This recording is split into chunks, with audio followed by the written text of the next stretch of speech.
Hi there. Not gonna lie, I was hoping that this series wouldn't actually pop off because the first episode disgusted the shit out of me and I wanted absolutely nothing to do with it whatsoever.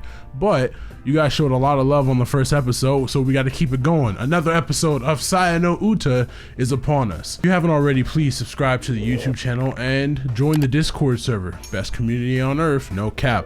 Those links and all my other social media links will be down in the description box below. Go check me out, I'd really appreciate it. Enough talk. Let's get into the next episode of Saya no Uta. Let's get ready to be disgusted once again. Enjoy.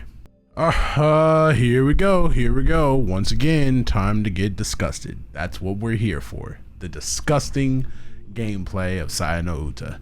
Yo's determined to talk to him today. Nothing will happen as long as she hesitates. It will only prolong her suffering. The time has come to show courage once again. It's actually not a bad... Okay, so there is a way to... Aha! Okay, cool. Cool, because I'd be needing screenshots, you know what I mean? So... Yo's fourth period on Thursdays is biology. This is her one chance to see Fuminori. As a required course with many students, the lecture is held in a large hall that can seat well over 200.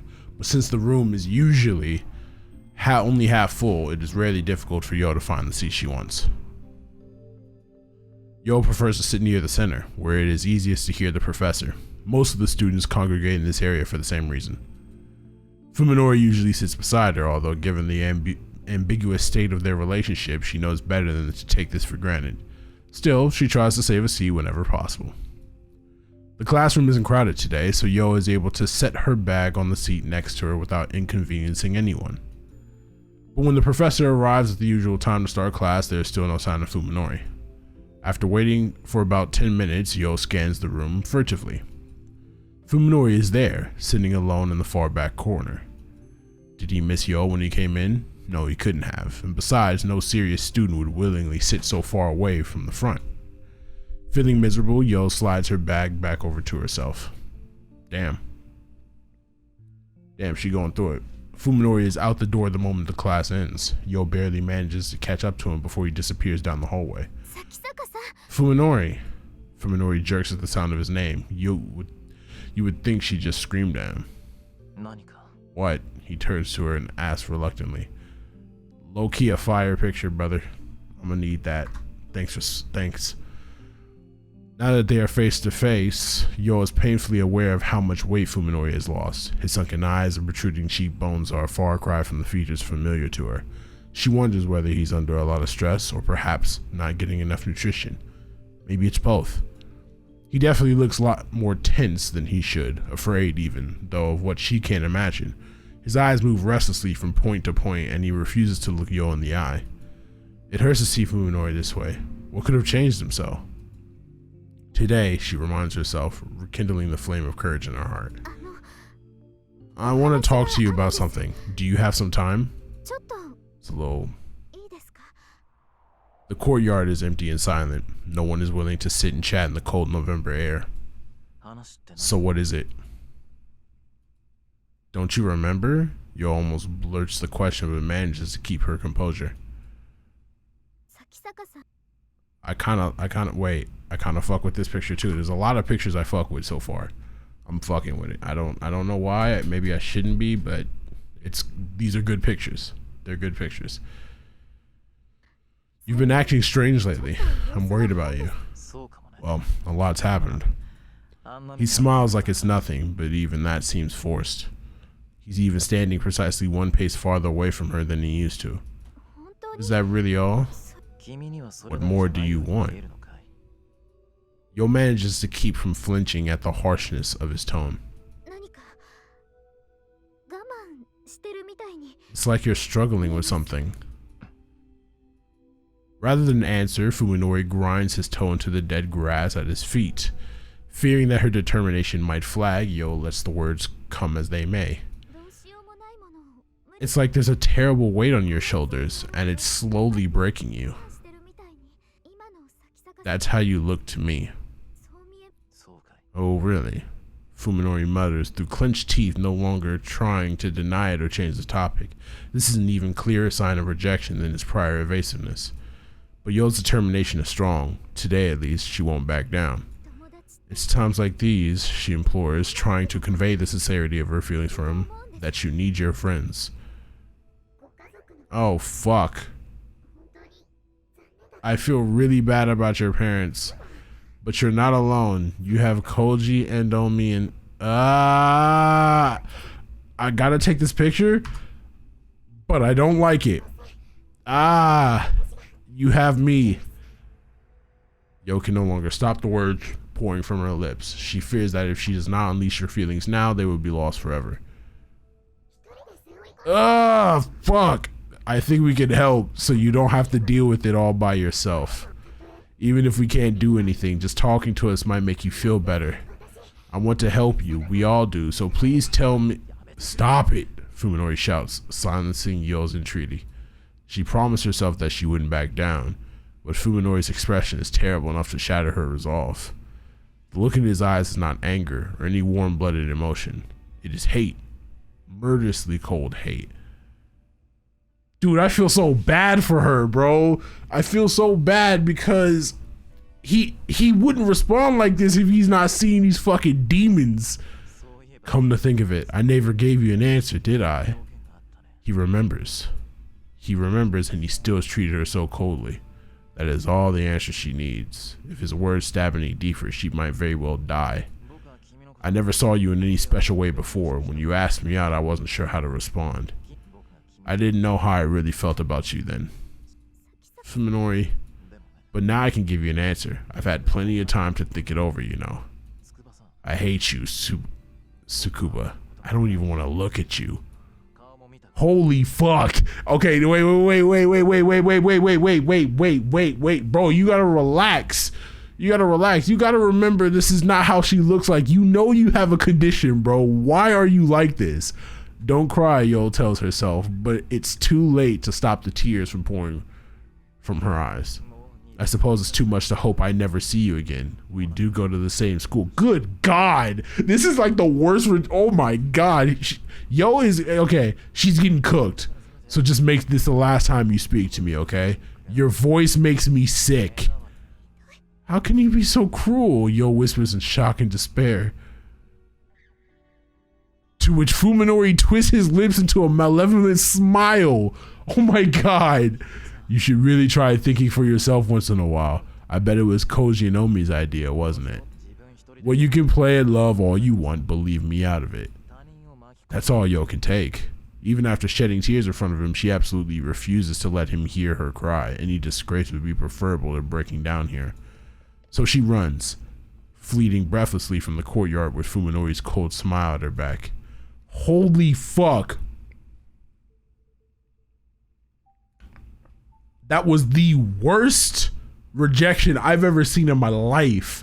Now, granted, bro is probably looking at an absolute despicable monster demon and can't seem to get through with that with his cognitive distance. Like, his brain is fucked, okay? He's seeing demons and shit. But she got cooked. I don't know how to explain it. She got cooked, bro. She got absolutely cooked. Omi was the first to catch sight of Yo and Fuminori leaving for the courtyard.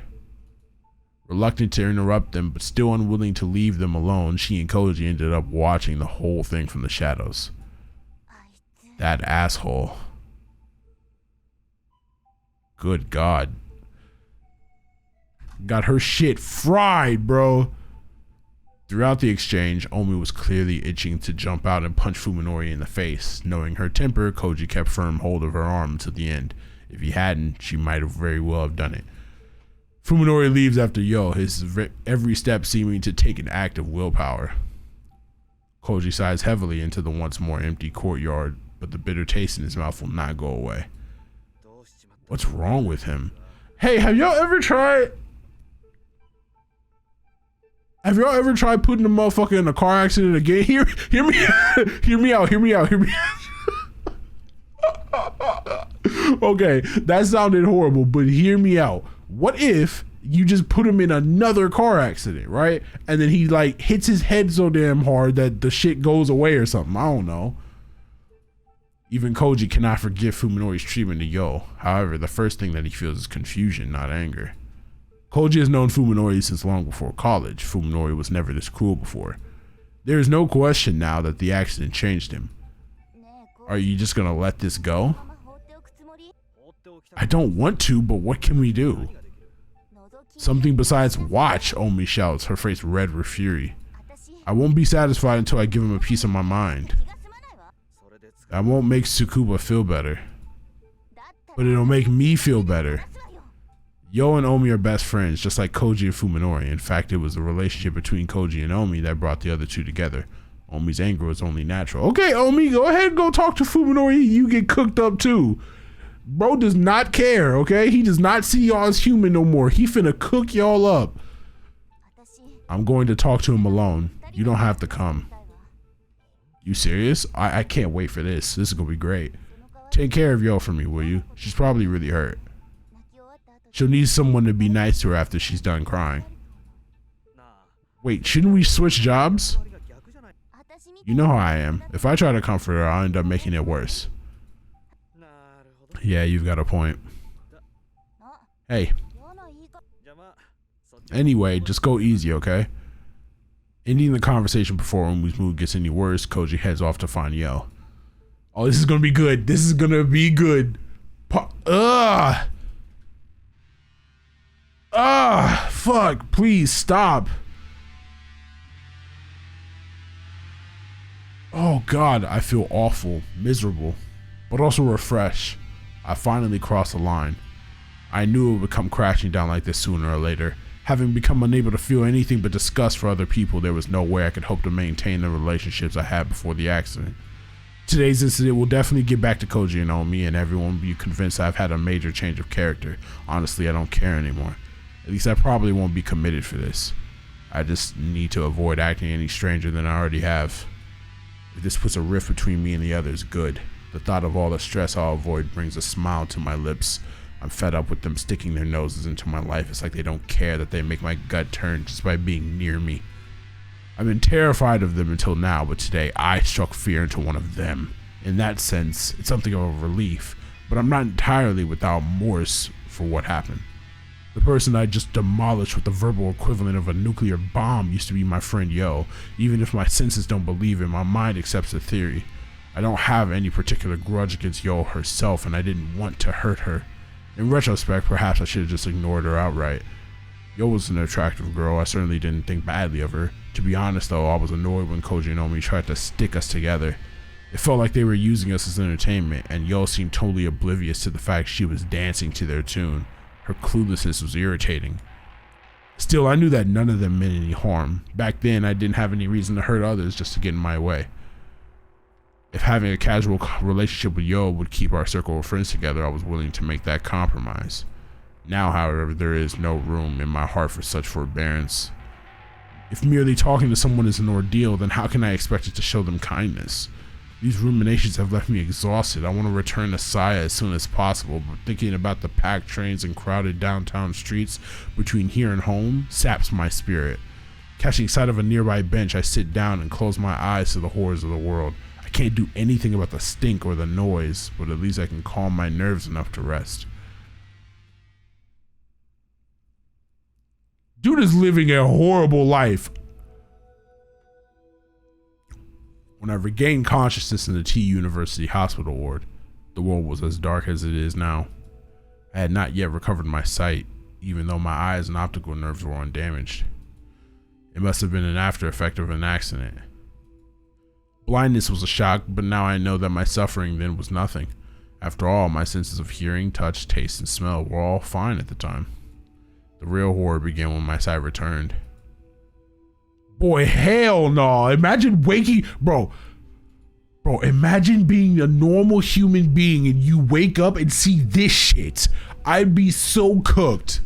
The one small mercy was that I was able to come to terms with the accident and my neurosurgery while still blind. I panicked when I first saw the nightmarish hospital and the blood-curdling shapes of the doctors and nurses, but I soon guessed the cause. It chills me to think of what might have happened if I had recovered my sight along with my consciousness. Suddenly awaking in what can only be described as hell, I would have no doubt have lost my mind instantly. Soon my disorder spread to the senses of touch, taste, and smell. As it turns out, sight exerts tremendous influence over the other four. The taste of my food, the feel of my bed sheets, the fragrance of my get well flowers all became as unbearably foul as my eyes said they should be. Damn. So he's over here sleeping on bed sheets that feel like blood and guts. Oh, hell no. I just killed myself. I'm sorry. This shit right here, suicide is never the option. But this shit right here, I'd kill myself. No cap. I am killing myself. Eventually, when even the doctors' voices became unrecognizable as human, I decided to kill myself. I didn't believe for a second that I could live in this new world. At least not until I met Saya. Saya ain't enough, brother. I'd still kill myself. One night, while thinking of a painless way to die, I found myself succumbing to sleep. Drifting between the nightmares in my dreams and the nightmare of reality, I didn't notice her enter my room. See, look at this crazy shit. Like, can I get the picture? Hello? I can't get the picture. What's going on? I'm literally, okay.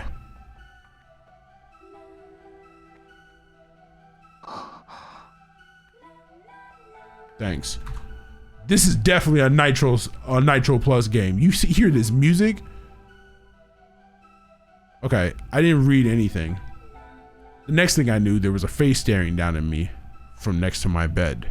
The face was not covered in pus or slime or earthworm-like feelers. It had smooth white cheeks, round eyes, a lovely little nose, all things I had never expected to see again. The face was that of a girl, undeniably human and positively glowing with beauty. Ah, I sighed in admiration, savoring the first peace and joy since regaining my sight. She had not expected such a reaction, apparently. Aren't you afraid of me? She asked. Looking at the clock, I saw that it was exactly 3 in the morning. No time for a young girl to be alone in the hospital. Perhaps she expected me to mistake her for a ghost. But I would not have cared if she had been a ghost. Either way, she was a godsend. Who are you? What are you doing here? I'm Saya. I'm looking for my dad. I assumed that she was the daughter of a late shift doctor or another patient. It was unusual, but not unthinkable for such a girl to be wandering around the hospital. It's no fun if you're not scared. Wait, I cried, desperate to keep her from leaving. It was only after she turned around that I realized I hadn't thought of what to say next. Well, her beautiful eyes drew me in, healing my soul to its core. Though the white haze clouding my mind, I struggled to form a coherent sentence. I shouldn't do this to a girl, but you're the only one I can ask. No longer concerned with propriety, I let the words come as they willed. Will you let me hold your hand? Saya looked confused at first, but then she smiled like she just found a new toy. Her smile was brighter than my memories of the sun. You're strange, she said, holding out her slender white hand. No one's asked me anything like that before. Ever so carefully, as though catching snowflakes, I placed my palm against hers. How young is this girl? I just thought about that. How young is this girl? How young is this girl? If it's a Nitro Plus game, she's got to be 18. But this don't look like an 18. Okay, whatever. I'm not gonna think about it. Ever so carefully, as though catching snowflakes, I placed my palm against hers. I could feel her human warmth in the softness of her delicate fingers. She was there, just beyond the palm of my hand. Thinking back on the joyful tears I shed then, I know that this is the moment when I was saved from my fate. Not enough. Would have killed myself, bro. Still would have committed big seppuku. This is the first time in weeks that I've touched someone and felt them as human. Huh? I can't touch anyone else. I was in an accident, and as a side effect of the surgery, I can't see people as human anymore. How mysterious. You're interesting, she said, winding her fingers gently around mine. Can I come back tomorrow night? Yes, of course, but are you sure it's okay? Don't worry, she replied. The night belongs to me. Fuck does that mean? Bro, if we're, oh my god, if Saya ends up not being a normal human and she's like some fucking demon or some shit, I'm going to cry at the end of this game. She better be a normal girl. I don't want to hear it. I don't want to hear it. And so our rendezvous began. Saya came to my room every night at 3 a.m., skillfully taking advantage of the duty nurse shift change.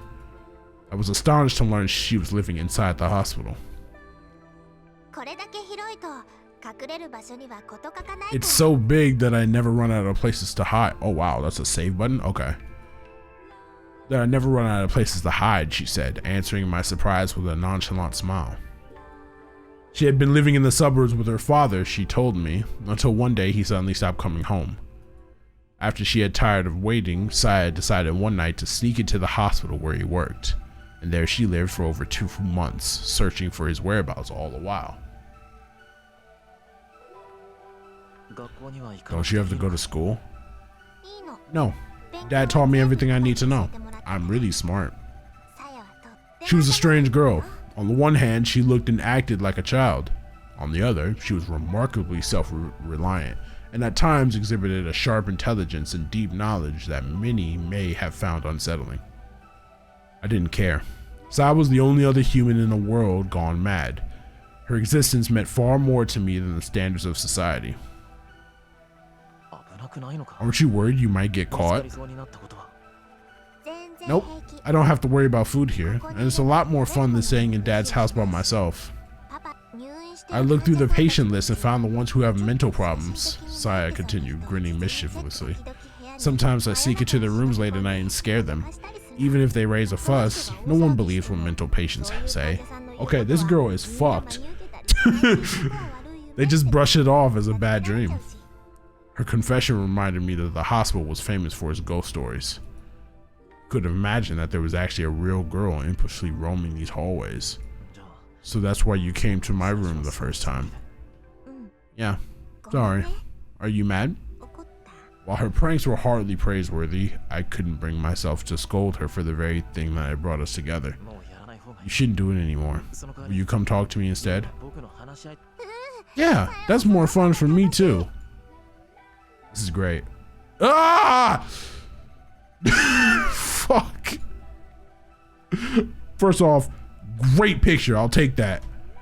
With extreme care, I was able to conceal my sensory disorder. Oh wow, I can press spacebar to do this. Okay, cool. It was glaringly obvious that the doctors had no way to cure me, and the fact that I had undergone a still experimental procedure made me even more cautious. As a medical student, it was easy for me to imagine how the doctors would react if they discovered that I was exhibiting such unusual side effects. I was not about to become a guinea pig, a mere specimen, to be examined with clinical detachment. Did I take a picture of this? I gotta make sure I took a picture of this. Okay, cool. And so I hid my discomfort and loathing behind a mask of normalcy, convincing the doctors that any signs of stress were merely a result of hospitalization. Saya was my support. Looking forward to her nightly visits gave me the strength to endure my daily torture. Look at this shit, bro. He's wearing a gut blanket. Hell no, bro. I'd be so checked. He better than me. I'd be checked the fuck out. I'd be so checked. Hope can make an enormous difference in the patient's progress. With the aid of my secret nurse, I recovered at a pace that left the doctor stunned. You didn't recover, brother. On the last night before my release, I summoned my courage and asked her, "Are you going to stay here forever?" Yeah, I couldn't learn anything about my dad, but it's not like I have anywhere else to go. I guess I'll stay as long as I can hide.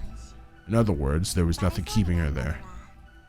Why not stay with me? I asked timidly. The question took all the courage I had. Huh? My family's gone, so I have plenty of room. You won't need to hide, and it's not a bad place to live. You want me to live with you? I was too afraid to ask her what she thought of that, so I hastily offered a deal. In exchange, I'll help you look for your father. I'll find him no matter what. I think that's going to be hard, Saya said, looking a little embarrassed. Dad probably did something bad and had to leave the hospital. We can't get the police involved. You'll have to be as discreet as possible. I'll do whatever it takes. Unable to control myself, I finally spoke the truth. I can't be apart from you. At first she looked bewildered, but after a few moments of silence, she said, "Give me a little time." That night she left my room earlier than usual. On the day of my release, I managed to smile as I accepted the hideous, foul-smelling celebratory bouquet. The flesh beasts calling themselves Koji, Omi, and Yo came to pick me up. Though they had come to see me many times during my stay, it never got easier to see my friends change so horribly. My sudden tears of despair drew suspicion, but I managed to explain them away as tears of joy. While we walked to Koji's car, I looked desperately for Saya amid the grotesque scenery. Even as we drove away, I kept watching the hospital fade into the distance, praying for a last glimmer of hope. But Saya never appeared. After Koji and the others dropped me off, I paused a while to regard my surroundings. I had lived my entire life on this block, in this house. There was no other place I could call home. But nothing was as I remembered. As I walked up the path to the front door and took in the yard where I spent my childhood, I could feel those memories being defiled by the twisted, festering shapes around me. Inside the house, I found nothing familiar, nothing to offer me comfort and warmth. What I had once called home was now a whole other world. I have no home, I whispered with a smile of self-pity. There was one last stop to make, one last nail to hammer into my coffin. I stepped into the room that had cradled me from childhood. The walls were papered with human entrails that bed a tangled mess of worm flesh. Need this? Let me go ahead and take that, thank you. But none of that mattered. There, curled up on the bed like an abandoned cat, was Saya. As I stood there in shock, she looked up at me and in a tiny, weak voice said, "Can I really stay?" This girl's not real. She's not real. She's not real. She doesn't exist. I just broke my heart. She doesn't exist. She's not real. She's a figment of bro's imagination. Bro be having... What does he be having sex with then? I'm confused. I responded by sweeping her into my arms, embracing her tightly so that she would not escape. Saya did not resist. There better not be a sex scene come here. Okay, we're good. When she arrives at the Sakisaka house, Omi's first takes a deep breath to calm herself. Her anger does not vanish entirely, of course, but at least now she can hear herself think. While waiting for a response from the intercom, she looks over the patch of yard she can see from outside the gate. Even Omi isn't normally one to complain about other people's housekeeping, but this is going too far. The grass is growing wild and there are piles of dead leaves scattered everywhere. It doesn't just look untended, it looks like an uninhabited ruin. It's still light out, but every window has its storm shutters tightly sealed. Omi guesses that they've been closed since morning. What kind of life is Fuminori leading? Even if he's living alone, he can't neglect his housework forever. And is it just her imagination, or does something stink like rotten meat? It couldn't be coming from the yard, could it? There's still no response, so she presses the buzzer a second time, and a third and a fourth. Finally, after this has gone on for over 10 minutes, Omi loses her patience and opens the cover of the intercom. As she expected, the power has been disconnected. Perhaps Fuminori has a good reason for shutting out the world, but Omi can only see as a lack of respect for others. Her anger rekindled, she pushes the gate open and stomps through the yard to the front door. Given the state of his intercom, she doubts that Fuminori will respond to a knock, so Omi just decides to open the door and go in shouting. And if the door is locked, she'll just have to... Surprisingly, the doorknob turns easily in her hand, and the enraged Omi finds herself throwing the door open wider than she intended. Her nostrils are instantly assaulted by a choking stench. What is that smell? As Omi stands petrified on the threshold, the cowbell hanging from the inside of the door chimes loudly a moment later. Omi can't believe her ears. The voice she just heard could not have been human. Yet its intonations were too complex for any animal she can imagine. Is someone there? She calls out to the end of the hallway from which the voice came. There is no response. Instead, she hears the sound of something soft and wet flopping its way deeper into the house. Finding it difficult to place a meaningful image to the voice she just heard, Omi stares blankly at the empty vestibule. There's nothing there, not even Fuminori's shoes, which can only mean that he's still outside somewhere wearing them. The house should be empty. But then what was that voice just now? Nah, fuck. Nah. Her anger has vanished as if it were never there. Nevertheless, Omi sets foot into the hallway, leaving the door open so that the cowbell won't ring. The floor creaks, setting her nerves on edge. Omi isn't sure why she's acting like a burglar, but something tells her to make as little noise as possible. The potency of the stink inside the house makes the whiff she caught outside pale in comparison. It's sickening, like rotten fish guts. Has food been left to spoil in the kitchen?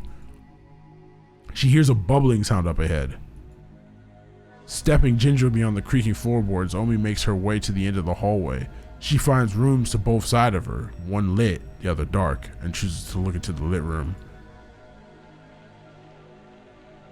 It's the kitchen, lit by what be the only window in the house not covered by a storm shutter.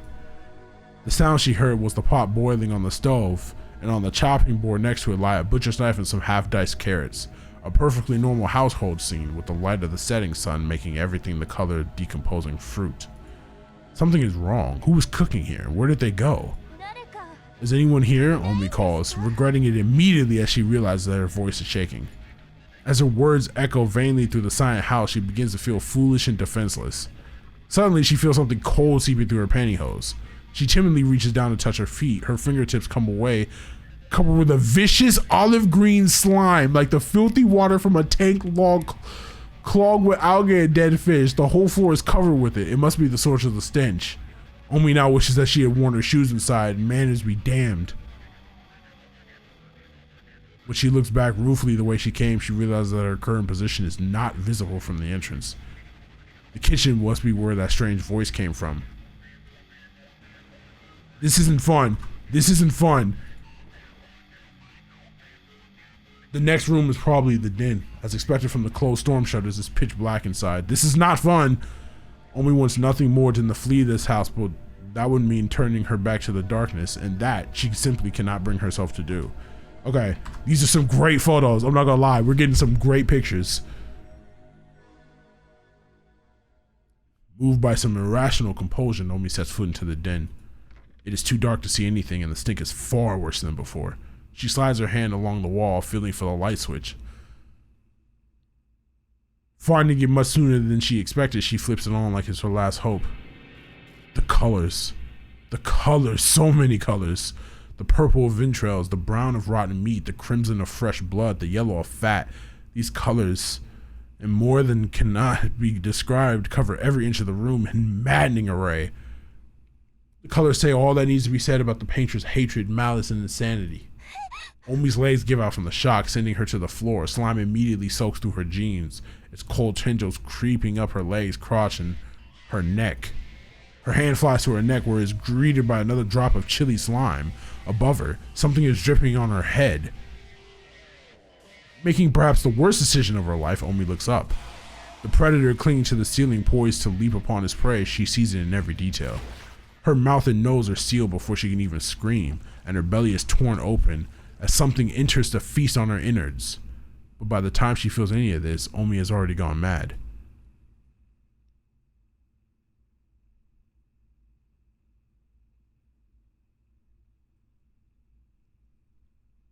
I bit the bullet and tried to take the train, but the rush hour crowds were so bad I had to get off halfway and walk. I'm running pretty late. Is Saya worried? I hope she's not mad. Saya just fucking murdered somebody.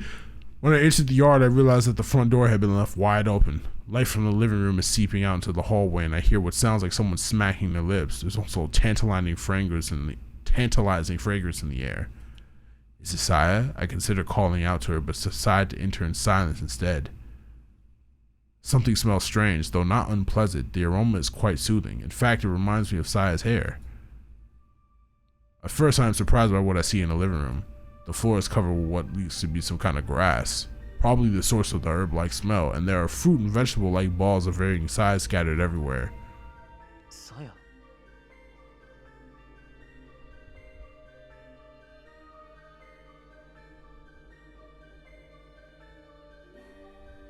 Nah, this game is unreal. This is unreal. Saya turns around, her eyes wide with surprise. She then looks away sheepishly like a child caught at some prank. What are you eating? This is, well, she stammers, so flustered that I suddenly feel bad for sneaking up on her. Remembering that she has never eaten in front of me before, I realize that she must be quite embarrassed. Can I have one?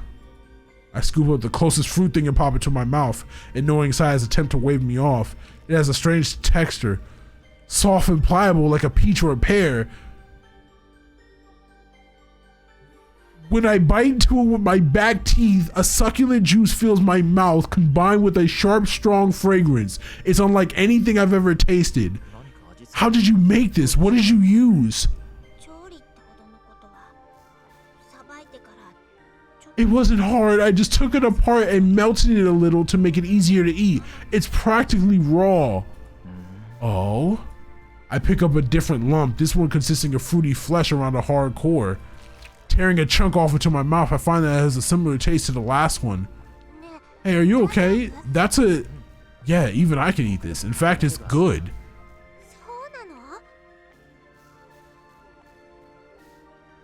At first, Saya looks dumbstruck, but then she bursts out laughing.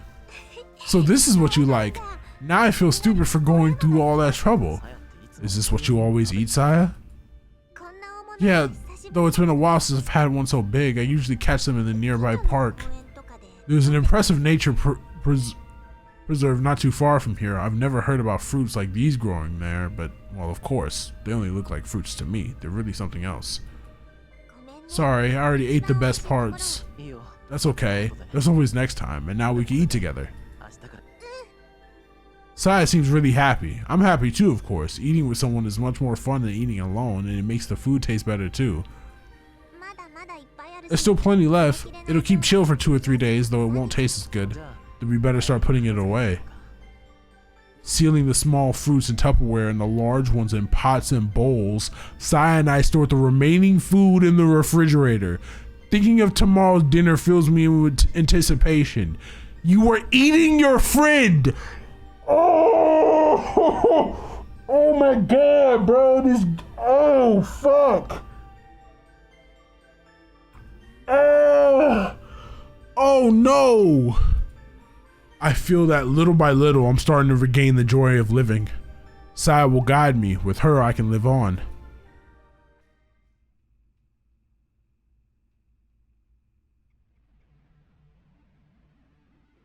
True Scary Stories Hospital Edition. Chapter 4, The Monster in the Hospital. A medical student relates his shocking experiences, will you believe him or not. Strange things started happening at the hospital around the end of last spring. It began with patients waking up in the middle of the night screaming. They all spoke of terrifying nightmares, and many of them had to be sedated. Some patients even transferred to other hospitals because of it. The weird thing was that they all had exactly the same dream, a dream about some horribly disgusting monster staring at them from their bedside. But the really strange stuff started happening after that. There used to be a lot of stray cats around campus looking for scraps from the students. One day, the cats suddenly disappeared, and it wasn't that they stopped coming, it was more like they vanished from the area entirely. And then people stopped walking their dogs around. According to rumors, the dogs were refusing to go anywhere near the school. Eventually, things started going missing in the hospital. Organs, to be precise. Transplant organs kept disappearing from storage. People came close to losing their jobs over it. And it wasn't just 2 or 3 times it happened. They tried to keep it from the students, but we heard it was a lot worse than that. People started saying that there was something living in the hospital.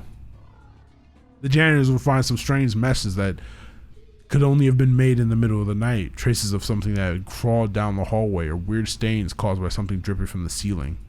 The late shift nurses talk about hearing strange noises on the same night that patients woke screaming. There's one last story, one you can never mention inside the hospital. One day, the obstetrics department went crazy. They said that a newborn had disappeared in the night. If that were true, the police would have come and it would have been all over the news, but they say the big shots managed to make it all go away. It's just a rumor, of course. These strange incidents suddenly stopped towards the end of summer. Now there are almost no patients complaining of nightmares, and the cats have started coming back to campus. But still, what happened in the hospital that summer? Even now, just thinking about it gives me the creeps.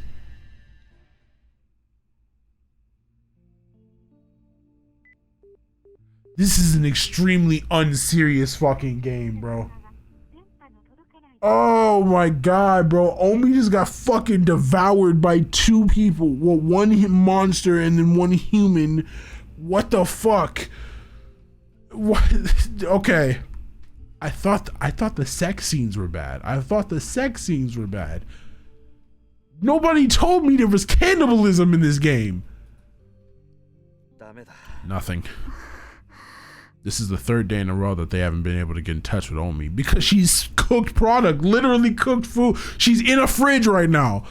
There's no sign that she returned to her apartment, and even her family doesn't know anything. Her parents have already filed a missing persons report. Well, you know her. She'll probably just pop up somewhere like nothing happened. I hope so, Yo replies with a gloomy expression. She's worried about Omi, of course, but the incident with Fuminori 3 days ago must be still weighing on her as well. Yo hasn't seen Fuminori since then, and Fuminori hasn't made any effort to approach her or Koji. 4 people used to meet in this cafeteria between classes, but now there are only 2. Hey Koji, let's keep thinking. Isn't there somewhere Omi might have gone? No, Koji answers evasively. I already checked everywhere. It's a lie, of course. Koji knows where Omi planned to go that evening, but doesn't want to bring Fuminori up in front of Yo. Their awkward silence is mercifully broken by the bell signaling the start of next period. I've got to go. Yeah. Unless Koji is mistaken, Yo is supposed to have class next period too, but she just sits there, staring off into space. Unable to come up with anything to say, he leaves the cafeteria reluctantly. Both Omi's disappearance and Yo's depression worry Koji, and both problems lead back to the exact same place. What the hell is Fuminori doing? When Omi went missing, the first thing he did was question Fuminori. After all, the last time he'd seen her was just before she stormed off to give Fuminori a piece of her mind. Fuminori responded with unequivocal denial and acted like he hadn't the slightest idea of why Omi would have gone to see him. Perhaps that was only natural, as he was unaware that Omi and Koji had just witnessed him reduce Yo to tears. Did Omi even make it to Fuminori's house? She had been riding a wave of emotion when she left and might have calmed down and changed her mind halfway there. Or perhaps she ran into trouble on the way? Koji concluded, or more accurately convinced himself, that one of these possibilities was the truth, subconsciously denying the one remaining possibility. That Fuminori was lying, that he had met Omi and was involved with her disappearance. He was absolutely fucking involved. A part of Omi is sitting in his stomach right now, digesting. When questioned by the police, Koji told the truth about Omi's destination only up to the train station, meaning that he had no idea where she planned to go after that. He wanted to cooperate with the search, of course, but Omi couldn't have made it to Fuminori's house. Fuminori said so himself, didn't he? In that case, he told the police everything they needed to know. Not wanting to get the still fragile Fuminori involved, he forced himself to accept this flimsy logic. But the conflict is built up inside of him without his notice, leaving unanswered suspicion to fester in his mind. Koji is deep in thought, paying no attention to his surroundings, but perhaps that is what allows him to catch sight of his friends back through the cloud of milling students. At first, Koji assumes that he's headed to the lecture hall, but it soon appears that he's instead going home. Strange, medical students have required courses in the afternoon. Though he is initially surprised, Koji's hesitation lasts only for a second. He follows his friend, taking care to stay far enough behind that he won't be noticed. Koji, you about to die, bro. Fuminori wasn't going home, as it became obvious when he boarded a train heading in the opposite direction. Koji's next guess was that he was going to see his doctor at the T University Hospital. Fuminori rolled straight through the closest station. Where is he going? At first, Koji felt ashamed for telling his friend like this, but his conscience fell silent as Fuminori's actions grew more mysterious. The stranger it gets, the closer Koji feels to discovering the truth behind Fuminori's sudden transformation. Any knowledge will be welcome, no matter how slight. Even Koji is beginning to think that there must be more behind Fuminori's change than the accident alone.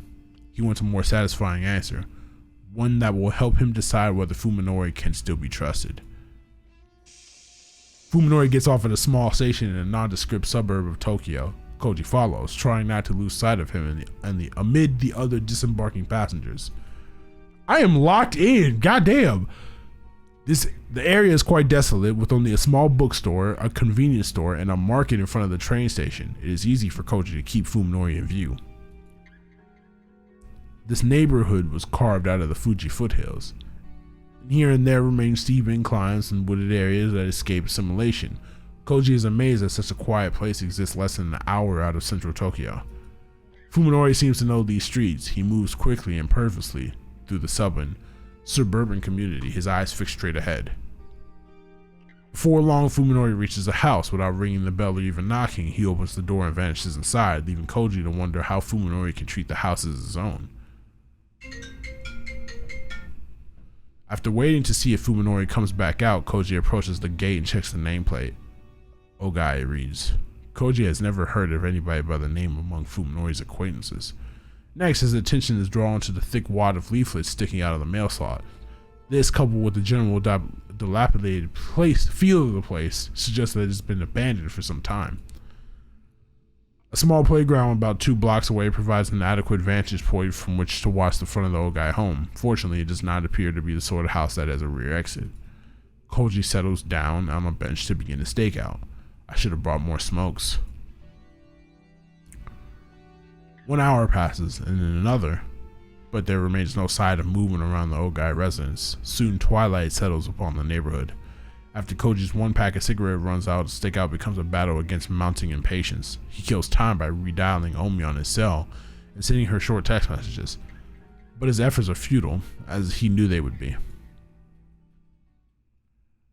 When the sky begins to turn deep blue and the streetlights come on, Fuminori finally emerges from the house and heads back towards the station with the same hurried stride. After some brief consideration, Koji decides that right now investigating the house is more important than tailing Fuminori. Good, you won't die today. He rings the doorbell just to make sure. After receiving the expected silence in response, he checks to make sure no one's watching and turns the doorknob. The door is not locked. The moment he enters the house, stale air thick with mold and dust fills Koji's nostrils. It is the unmistakable smell of a house that has long lain untouched. There is also a faint hit of something else in the air, something reminiscent of damp sewers and fetid cisterns. Flipping the light switch does nothing. The power must be cut off. Koji uses his cigarette lighter to illuminate the immediate area. In the thick dust covering the floor, he sees several brand new trails of footprints that could only have been made by shoes. Fuminori's. Koji decides to follow suit and dispense with courtesy. He enters with shoes on. The lighter's flickering flame pushes back the deathly silence and gloom of the house. Koji is surprised to see evidence of life remaining. Everything from furniture to tableware and appliances. Nothing seems to be missing. The thickness of the dust suggests that the house had been empty for several months, which means that the owner must have left with little more than clothes on his back. Could he have gone for a long vacation? The calendar in the den is still turned to April. Empty and silent, yet still exhibiting signs of the life that was once lived there. The house reminds Koji of a passenger ship entombed at the bottom of the sea. In the graveyard-like quiet, a sinister thought suddenly enters his mind. No one is living here, but that does not have to mean that the owner left. Maybe he was murdered and his rotting corpse is right under Koji's feet.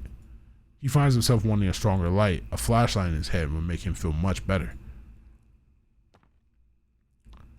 Koji follows Fuminori's footsteps to the 2nd floor, where he begins to catch the scent of paper in the stale air. It is the smell of old books, instantly recognizable to anyone who has worked in an antique bookstore or library. The first room on the 2nd floor turns out to be a study. Its towering shelves packed with such a vast number of books that Koji fears for the stability of the floor. As a medical student himself, he is able to discern at a glance that the study belongs to a medical professional, and a high-level one at that. Judging by the content of the books, a smorgasbord of technical volumes far beyond a simple student's understanding. The owner's interest lies more with medical research than with clinical practice. Fuminori must have spent most of his time here. The scattered dust suggests that he was searching for something, and the contents of the desk drawers are in obvious disarray. A small pile of books stacked on the side table catches his eye. Being next to the desk, they must have been the most frequently read. Their nature could have shed some light on the character of the person who worked here. Koji frowns as he examines the 3 books. These aren't scientific texts like the rest, but old leather-bound Western tomes like the sort you would find in a rare bookstore. The titles are meaningless to him. Trade just shifts. What the fuck? Appears to concern semiotics, but Ars Magna in Ultima is some kind of treatise on divination? I can't read any of this. And then there's the Voynich manuscript, which looks like some sort of picture book. When he pages through it, he finds the text utterly incomprehensible. Maybe some kind of cipher. Whatever they are, they clearly have nothing to do with medicine, refuting Koji's earlier guess that this old guy was a doctor. Looking down, Koji suddenly notices the glint of something black and metallic underneath the chair. A pocket-sized flashlight. Quite out of place among all these dusty books, Fuminori must have brought it in. With relief, Koji exchanges his lighter for the flashlight. Its tiny body emits a powerful white beam that casts away the darkness. His courage restored, he decides to explore the rest of the house. Koji notices something strange, something that was not visible in the white lighter's weak flame. The slime. Dark, oily stains are everywhere. Stains are especially thick around the doorknobs and stair banisters, like someone grasped them with hands wrapped in greasy cloth. Looking closer, he sees places where slime was splashed low on the walls, almost as if a wet mop was worn violently across the floor. Could Ogai have made these marks? If so, how? Koji begins to feel sick as he imagines a man shambling through the house with slime dripping from his body. Finding the bedroom next to the study, Koji checks the closet on a hunch. He discovers 2 empty suitcases, not what one would leave behind when going on a long vacation. A sudden chill runs through him. Whoever was living here is still somewhere inside the house. Suppressing the urge to flee, Koji goes back downstairs to check the first floor. If he finds a corpse, he'll have to call the police right away. He might get away with trespassing if he reports it first. But if they find the body later, it'll be awfully hard to explain his fingerprints all over the house. The flashlight reveals the den to be covered in even more slime than the rest of the house. The sofa looks as though it was dredged from the bottom of a swamp. In the kitchen, Koji takes one look at the sink and decides not to get any closer. He doesn't want any more fuel for his imagination. He reaches the door to the bathroom. A common scene from TV dramas flashes through his head, a body with slit wrists floating in a bathtub full of water. And wasn't there a movie where a hitman disposed of his victim in a bathtub filled with lye? Koji braces himself for the worst and opens the door slowly, then shines his light into the ceramic bathtub that appears from the darkness like a white ghost.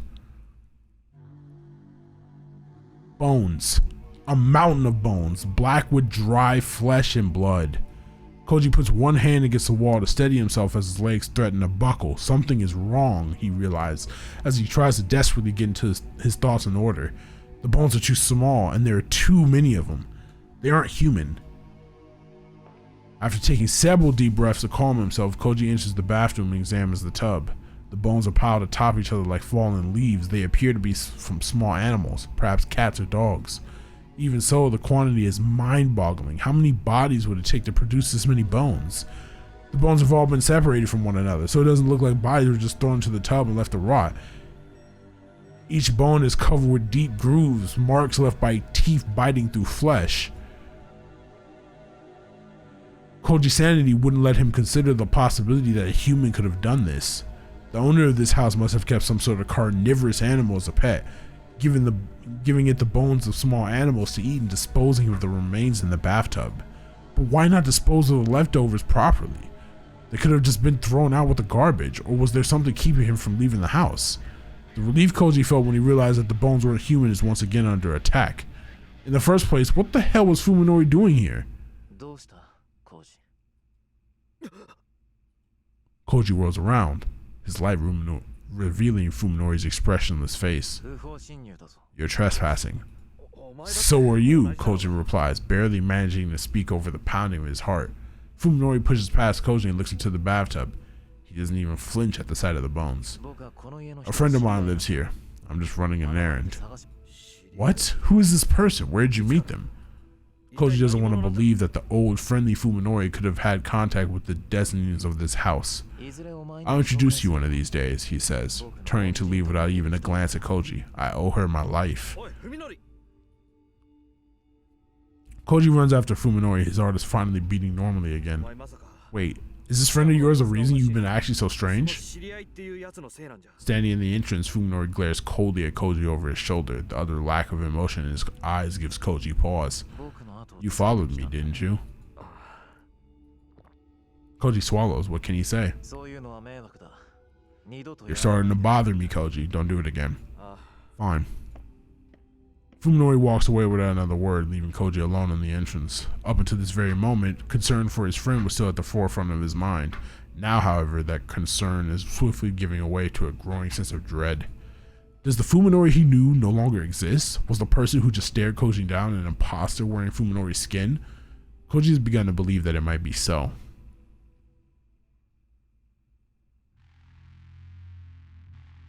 What a nuisance. Stop making this sound! Fuck! Why does he insist on interfering? If he only spoke with me to exchange pleasantries, even I could bear it, but now he's sticking his nose into my business just to satisfy his curiosity. Koji is a perfect example of someone who thinks that it's always good to take an interest in other people's affairs. He probably thinks that he's doing me a favor by prying into my life. He couldn't be more wrong. If he keeps this up, I might have to find some way to deal with him. Like Saya said, I have to keep my search for Dr. Ogai a secret. Koji could ruin everything. I didn't have time to fully investigate the Ogai residence today. At this rate, it will probably take several days to go through the study. Saya didn't believe that I'd find anything to help her with the search, but I think there's still a lot to explore. Who knows what I'll discover. The problem is Koji. He knows about the house now. Will he make things difficult? Excuse me, a hair-raising voice calls I'm about to pass through my gate. Suppressing a shudder, I put on a fake smile and turn to face the writhing mass of rotten flesh that is staring at me with bulging eyes. Good evening. Are you just getting home? Yes, I am. Ah, of course, this is my next door's neighbor Suzumi, a middle-aged painter, I think, who spends all day home while his wife works. I haven't had much contact with him since the accident. Why is he suddenly talking to me now? Have you gotten used to living alone? Yes, thank you for your help. I know it must be very difficult, but you're still young. You have to try to move on with your life. Yeah. What is this? Did he stop me just to deliver a lecture? With such a big house, it must be hard to take everything by yourself. Yes, I suppose it is rather difficult. Why not hire a caretaker? Didn't your father have one? I'm still a student. I can't really afford the expense. I see. The flesh beast undulates foully, as though it still has something to say, the sight of it driving me close to the edge. Even so, don't you think you should at least tend to your yard? I'd be happy to help. No, thank you. I'll manage on my own. Now I get it. He's worried that the unsightliness of my house might diminish the image of his own. Damn snob. I flash a token smile, then retreat behind the safety of my gate. I can feel Suzumi's eyes boring into my back all the way to the front door. Why won't everyone stay out of my life? I just want to live together with Saya, alone where no one will ever bother us. Problem is, bro, Saya is not human. Saya is a monster who just ate Omi.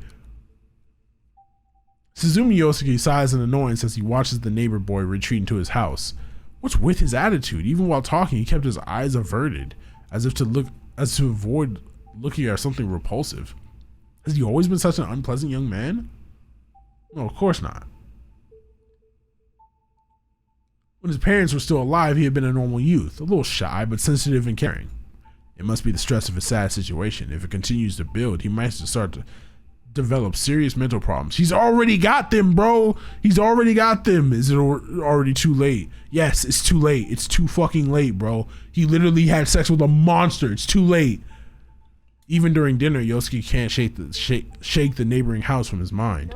What's wrong, honey? You look like something's bothering you. Yeah, I saw the young man from next door today. I just had to say something about his yard. I know. I wish he'd at least do something about that smell. The stink coming from the Sakisaka house grows worse each day, and the Suzumi family is at wit's end.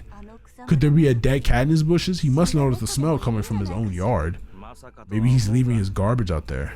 He wouldn't. No, I wouldn't put it past him. Who knows what he's doing in there all day with the storm shutters closed? What kind of life is he leading? Did he go crazy? Now, Hiromi, you wasn't saying things like, no, she's got a point. Let her cook. She's correct. Honestly, with the way things are going, I'm starting to wonder if he's gone paranoid or something. Will he be all right? No, he won't. Unless he gets help soon, who knows? Bro's got to go back to the hospital immediately. He has to get admitted again. Seconds crawl by, each tick of the clock compounding my agony. When I returned from the Ogai residence, I was greeted by a silent, empty home. Saya had vanished without leaving any clue as to her whereabouts. It isn't rare for her to go for walks at night. I've often gone with her. However, such outings always take place in the middle of the night when no one is around and never last for more than 2 hours. Yeah, because she's a monster! Right now, it's 5 in the morning. Soon the sky will begin to show the first light of dawn. Even if she's left right before I return, she's still been gone for almost half a day. I can't sleep. I can only wait in anguish. I tried to distract myself by painting more rooms, but I couldn't concentrate on the work. If I had known this would happen, I would have left the Ogai house sooner. I wish I hadn't wasted my time on Koji. If Saya doesn't return, the thought makes me want to tear out my hair. After his long absence, the terror of true loneliness is too much to bear. At last, the cowbell chimes. At last, and the cowbell chimes. The Silas long-awaited "I'm home" rings out from the bottom of the stairs. As I jump out of my bed in relief, all of the stress that had built up throughout the night released in a wave that threatens to sweep me off my feet. So tired, Saya sighs as she climbs the stairs. I knew the trip would be hard. My question trails off as I notice the thick bundles of paper that she's carrying under her arms. What are those? Your medical charts and surgery records. I went back to the hospital today. Saya drops her bundles on the floor, sending papers flying everywhere, then pulls her favorite cushion over and collapses into it, stretching luxuriously. Walked all the way back from the hospital in the middle of the night? Sorry, she says, skillfully gathering the scattered papers together. I meant to come back sooner, but there were so many files to go through. So I decided to just bring everything. It was so heavy. Maybe it's just the exhaustion, but I'm not understanding a word Saya is saying. What are you planning to do with all this? What do you mean? I'm going to study it, of course, she replies, holding one MRI photograph after another up to the light. I'll have plenty of time to go over it here. At first, I think she's just playing around, but the occasional mutters of, I better check this one. Oh, I see. Well, that was silly of them. And the like, as she separates photos into a growing pile of beside her, makes me think that this might not be a joke after all. Do you understand this stuff? I learned a lot from Dad. She flashes me a grin, then returns to the papers. So that's how it is. No wonder it can't be fixed. It can't? Not by a human doctor. I can't tell if she's being serious. Even for me, it'll probably be tough. She's hands offhandedly, even as her hands continue to shuffle papers. I'll have to experiment first. Watching more closely, I realize that her eyes are scanning each page rapidly. So rapidly, in fact, I was unable to notice at first. Could Saya actually be reading my charts? Hey, Saya? Yeah, she answers coolly, looking up from the charts. I'm tired. Let's go to bed. Sure, Saya replies with a grin, if that's what you want. Saya tosses aside the paper she was sorting, then leaps on me and begins to tear off my clothes. I bet this is the time I am putting up the what I like to call the censor box, and it's on now. Cool. Wait, I gotta do it. It's on now. Cool. Censor box is off. I'm going to talk through. Censor box is on. Sorry. I'm going to talk through everything. You're gonna hear the sounds. You're not seeing the faces. You're not seeing the pictures. I'm not gonna enjoy this, especially now that I know what Saya is, but I can't skip shit through the story. I'm not skipping shit through the story again. I have to explain it. Hey, come on, just once before bed, okay? Contrary to her appearance, Saya's appetite for sex would put any adult to shame. You could even say it's a little unnatural. She's not just passionate, she also has unlimited stamina, making me wonder where her slender body gets all the energy. That is never satisfied with letting me feast on her to my heart's content. She always uses me to pleasure herself until I'm forced to tap out. Hey Saya, don't you think it's unhealthy to be doing this every day? Huh? Are you sick? No, not me. My body's all grown up, but you're... Don't worry. She laughs playfully as she pushes me onto the bed, the familiar sweet sensation of her weight and skin rendering me helpless. But I am worried. We haven't used any contraception. To my astonishment, Saya is completely uninterested in safe sex. She doesn't just eschew protection, she even insists that I ejaculate inside of her. Surely she must know the risks, which can only mean that she wants to get pregnant.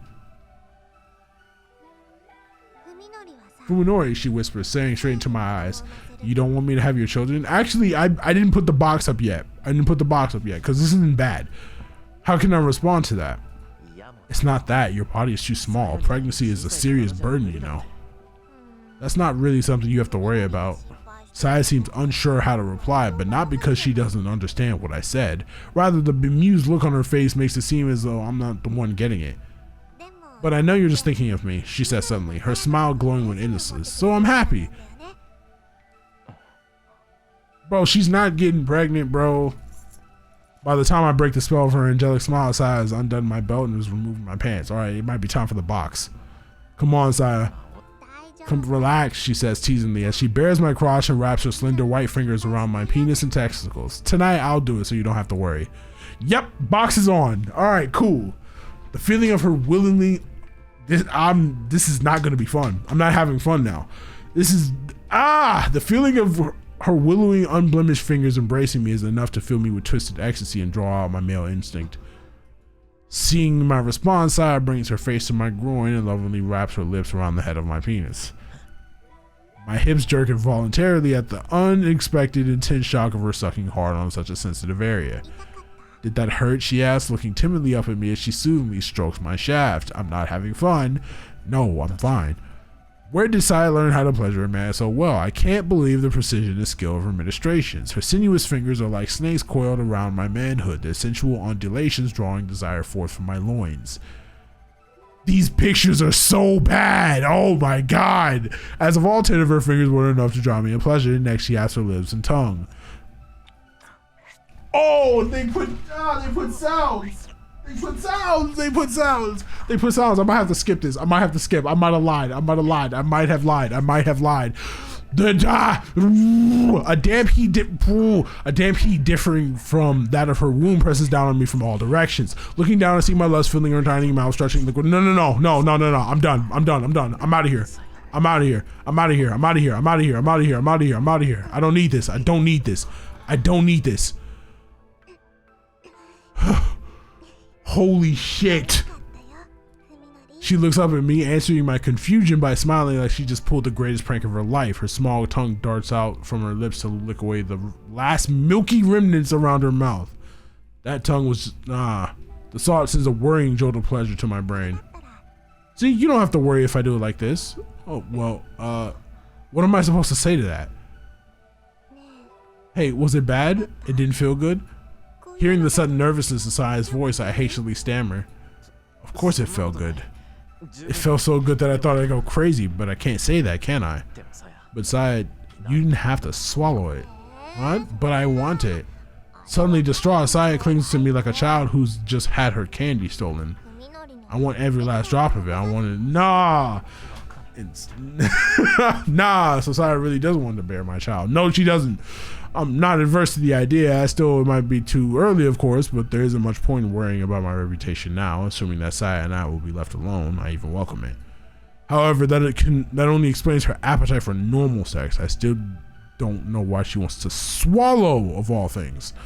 Well, I suppose that's what impure or taboo differs from person to person, and I can't simply apply normal values to Saya.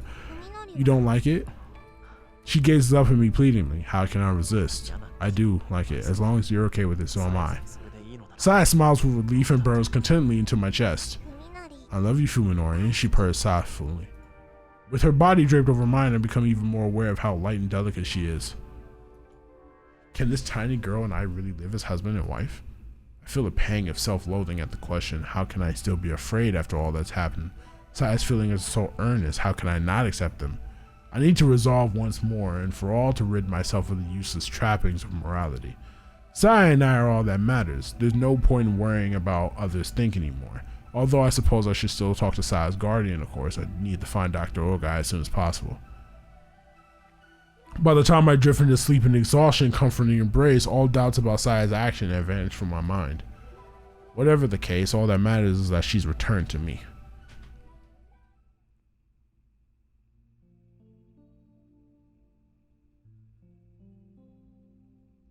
I'm going to stop here. We're going to have to blitz through this. I don't think I can handle this. I don't know if I can handle this. I might have to upload this every day just so we can get through the story, because I don't know if I can handle this. This is too much. This is only episode 2 and I'm already like deeply disturbed. I don't know if I can have this go for multiple weeks in the back of my mind. I don't know. If you guys like this video, please make sure to leave a like down below and comment and let me know what you think about the series so far. If you haven't already, please subscribe to the YouTube channel and join the Discord server where we have the best community on earth. I have nothing else to say. I'm disgusted, but I'll see you in the next episode. Everybody stay safe, stay healthy, and as always, we move. I'll see you soon.